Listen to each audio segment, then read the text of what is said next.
Assalamualaikum warahmatullahi wabarakatuh. Saya Atika Azra.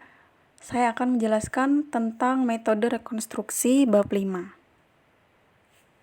Metode perbandingan klasik tidak hanya bertalian dengan menemukan hukum bunyi antara bahasa-bahasa kerabat atau dengan menemukan korespondensi fonemis antar bahasa kerabat, tetapi masih dilanjutkan dengan usaha mengandalkan rekonstruksi unsur-unsur purba baik fonemis maupun morfemis. Karena rekonstruksi fonemis atau morfemis hanya menyangkut bahasa-bahasa yang tidak memiliki naskah-naskah tertulis, maka teknik rekonstruksi merupakan satu teknik prasejarah bahasa. Sebaliknya, terhadap bahasa-bahasa yang memiliki naskah-naskah tua, tidak perlu diadakan lagi rekonstruksi. Rekonstruksi fonem dan morfem proto dimungkinkan karena para ahli menerima suatu asumsi bahwa jika diketahui fonem-fonem kerabat dari suatu fonem bahasa proto, maka sebenarnya fonem proto itu tidak ditelusuri kembali bentuk tuanya. Yang pertama ada teknik rekonstruksi fonem. Untuk menerapkan prinsip rekonstruksi fonemis, pertama-tama diadakan perbandingan pasangan-pasangan kata dalam berbagai bahasa kerabat dengan menemukan korespondensi fonemis dari tiap fonem yang membentuk kata-kata kerabat tersebut. Dengan menentukan korespondensi fonemisnya, dapat diperkirakan fonem proto mana yang kiranya menurunkan fonem-fonem yang berkorespondensi tersebut. Bagi tiap perangkat korespondensi, kemudian dicarikan suatu etiket pengenal untuk mempermudah referensi. Etiket pengenal ini tidak lain adalah fonem proto tadi yang dianggap menurunkan perangkat korespondensi fonemis yang terdapat dalam bahasa-bahasa kerabat. Fonem ini biasanya diberi tanda asterik atau tanda bintang. Selanjutnya adalah rekonstruksi morfemis.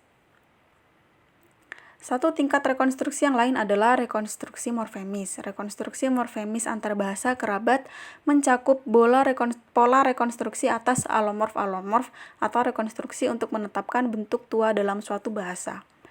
Dari rekonstruksi fonemis sebenarnya sudah memperoleh hal-hal yang berkaitan dengan rekonstruksi morfemis, yaitu yang pertama rekonstruksi fonem proto yang menurunkan fonem-fonem dalam bahasa-bahasa kerabat sekarang. Dengan memulihkan semua fonem bahasa-bahasa kerabat sekarang sebagai yang tercermin dalam pasangan kata-katanya ke suatu fonem proto, maka sudah berhasil pula dilakukan rekonstruksi morfemis, yaitu menetapkan suatu morfem proto yang diperkirakan menurunkan morfem-morfem dalam bahasa-bahasa kerabat sekarang. Seperti halnya dengan fonem proto, maka morfem proto ini ditandai dengan sebuah tanda asterik di depannya atau tanda bintang. Selanjutnya yaitu rekonstruksi dalam. Rekonstruksi dalam atau rekonstruksi intern adalah rekonstruksi yang dilakukan dalam satu bahasa untuk mendapatkan bentuk-bentuk tuanya.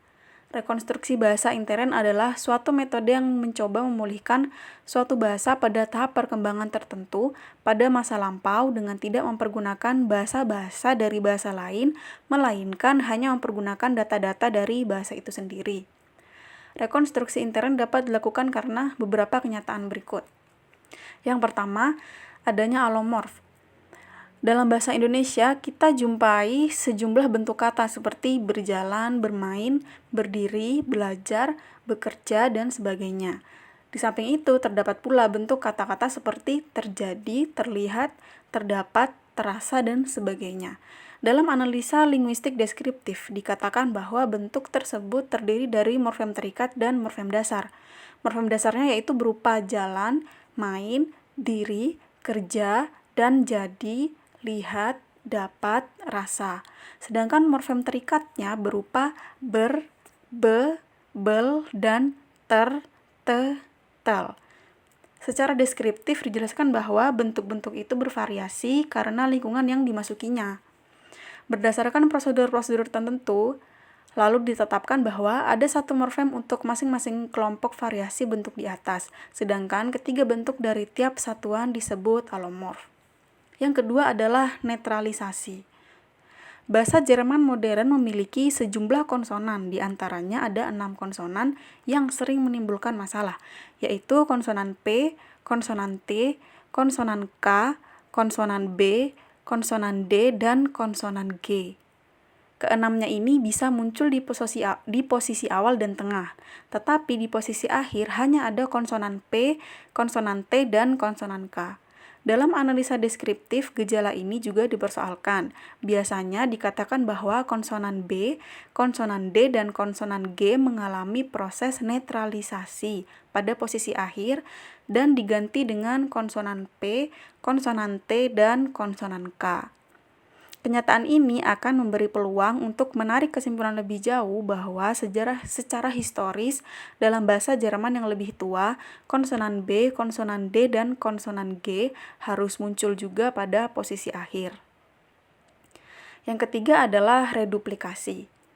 Reduplikasi merupakan peristiwa atau gejala lain dalam bahasa yang dapat dipergunakan untuk mengadakan rekonstruksi dalam atau rekonstruksi intern.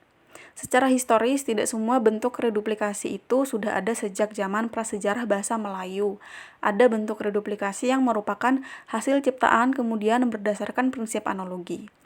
Reduplikasi ciptaan baru karena analogi ini dapat dilihat dalam kata-kata, rumput terumput, pohon pepohon, buah bebuah, dan sebagainya. Selanjutnya yaitu bentuk infleksi. Kasus lain mengenai hilangnya aspirata terdapat dalam bentuk infleksi, khususnya dalam infleksi nomen. Bentuk nominatif dari kata rambut dalam bahasa Yunani adalah trix, sedangkan bentuk genetiknya adalah trikos. Dalam kasus nominatif, aspirata hilang dari konsonan K karena ada penanda konsonan S.